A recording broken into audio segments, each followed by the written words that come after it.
Hey everyone, how's it going? Welcome back to $3 Theater. My name is Matt Jarbo. It's day 2, Spooktober, and today we're going to be talking about the 2024 remake, Speak No Evil. Now, this is one that, if you went to the movies at all, like in the month leading up to this film coming out, you would have seen a trailer for it. It was everywhere.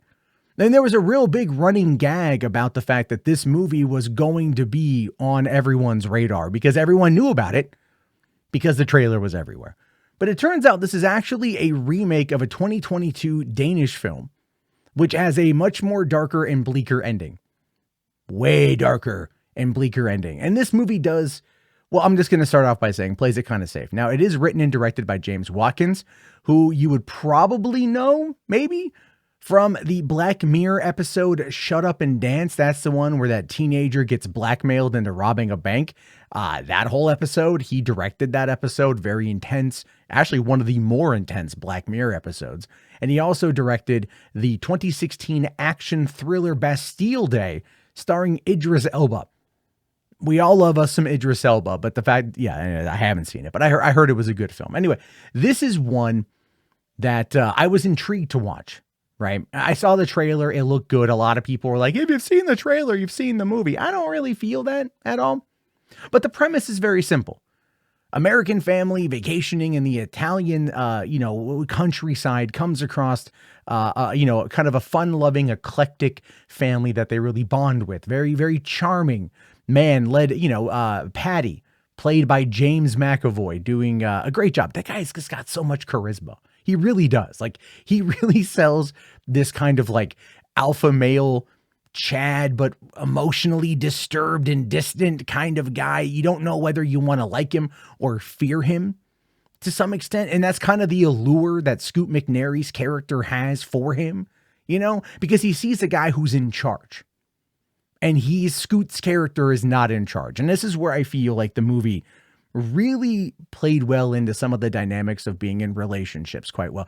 So look, a lot of people, out there who may have seen this don't have children, aren't in a dysfunctional relationship, or have never been in a dysfunctional relationship, or one that's gone through a lot of problems. This movie very much sets the baseline of a couple who is at the edge of their tenure. Like, they are at the end of their rope, but this is not going well for them. We don't really have all the details by the time the movie starts, but you get the idea that something is going on. You get the idea that there is a wedge between them, right? Especially when it comes to their young daughter, because their young daughter has anxiety issues, right? And the mom is overprotective, and the dad gets kind of frustrated because he's like, "What? You're almost like 13. You should be, able to kind of sort this stuff out." And that dynamic is something that I think every set of parents out there will absolutely relate to. I have 2 daughters myself, a 5-year-old and a 6-year-old, and their mom and I, we bicker sometimes over our perceived desire to raise them, how we think it should be done. And that is part of the parenting dynamic. But when he looks at James McAvoy and his wife and his son, who has a very weird disorder where his tongue didn't apparently grow in all too well, so as a result, he just, doesn't say anything, and they don't think that's weird at all. And the kid kind of just plays along with it. It's a little, kind of having to lead the horse to water in some of the setup for this. But once it gets going, I think it's like really solidly good. But the movie, it shows us this family that has their stuff together. They know who they are. They know their identity. And that is something that is alluring to Scoot McNairy's character. And so when they befriend each other and they want to go out on, invite them over for the weekend, obviously it's something he wants to do. He wants to feel like he's been seen. He wants to feel like he is in charge. It very much plays into this kind of like male fantasy of that, right? And we see this in like Alpha Chad, Andrew Tate style of commentary, the traditional male influencer in some of those categories, right? That's kind of what James McAvoy's character is a little bit like in this movie. And he even said that he wanted to bulk out his neck as big as it could be to showcase like he's just a big burly dude. And in the beginning of the movie, like you kind of see this when they first meet and he borrows their lounge chair and he just scrapes it across the ground. And the way the sound design comes across is like this thing is big and it's heavy and it's just scraping across the cement, as to then, showcase that this guy has power. And then, of course, You know, like the young daughter is asking the mom to go swimming and she doesn't want to go swimming, but then they look over and like he's going swimming with the whole family. And it shows you this dichotomy between what Scoot McNairy and perhaps even Mackenzie Davis's characters want for their life. They see it. And that is one of the things that does kind of attract them. Although Mackenzie Davis is very kind of put off by a lot of it. She feels like they're intense, but they're fun. And you know, she's going to try to make the best of it, even though from the get-go, they start trying to find ways to not, I don't want to say undermine, but very much try to kind of like unnerve them when they get out to the cabin. And at this point in time, the movie is like an hour and 40 some, I think it's an hour and 50 minutes. It takes a little bit of time to get going, but when you're there with them, what you're doing is they are building the tension and you are a fly on the wall for this experience. And I did actually think that was quite interesting. The movie itself didn't really start to kind of set anything up as being like leading to a violent conclusion until like the last act of the film. And that obviously was setting up for the climax. But until then, you're just kind of watching these two groups of people that are kind of like, I don't want to say like they're not diametrically opposed, but there is a dichotomy between the two of them for how they raise their children and how they live their life. And it's interesting to see that thing kind of play out because you can see that the further that they get into it, Mackenzie Davis is trying and she's like just having trouble, but Scoot's kind of in on it. And he wants to be like James McAvoy's character because he wants to be in control. And that's the big part of the relationship dynamic, as I previously mentioned. The biggest problem with that though, is when you find out like the big reveal as to why they are split and everything, like, I don't know if I would really say like I was rooting for them to get together because like Mackenzie Davis is like, she's the final girl of the movie, right? I mean, she's the main character of the movie, but you're not really rooting for her character. I just never found that. And maybe that's just because I'm a guy. Maybe that's just because of the way it was presented. And she was presented as the villain in regards to this particular conflict. And she's also the overprotective mom. And you know, again, like elements like that. But when it came down to it, she's the one that held her family together. You know, but she didn't want to do it alone. It wasn't like it was something that was like, you go this way, I go this way. It was, we do it together.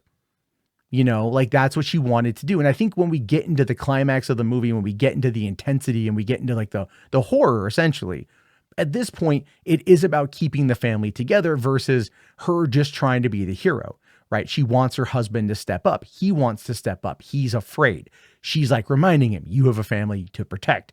This is what you need to do. And it's like, again, some people have trouble with that. Some men have trouble with that. Some women have trouble with that. Like there's going to be a commentary from a certain group of people that are going to make the claim, oh, well, you know, like this movie is just out there saying all these things about men. It's really not. It's just like, you got a guy who kind of like is at a low point in his life, right? He moved overseas from America to London to start to work with this company, uprooted his entire family, and they had put all this trust and all this faith into him. And then when that fell apart, he was just kind of like, he's listless, right? He doesn't know what to do with his life.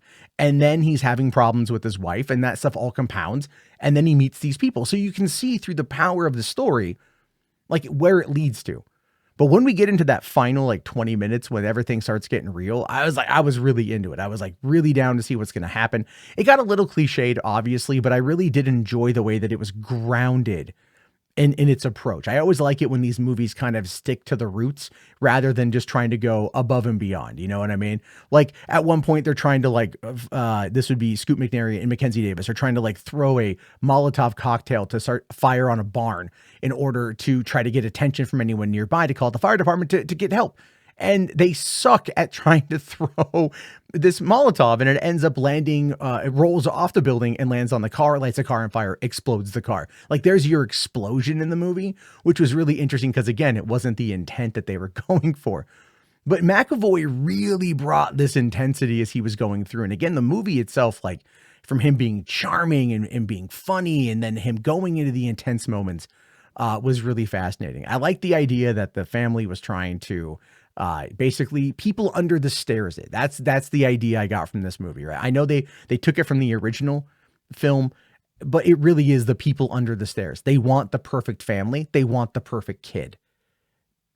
And that's a big part of it, right? So all the kids are kind of what they're drawn to because they just want the kids to work out. They want to be that perfect idea. And it's not like excessively on display as it would be in People Under the Stairs, but here it was very much the idea of what this couple wanted. Now there was a line from Kira, and the wife of James McAvoy's character, and she had talked about how she was his first victim, and we don't know if that was real or not.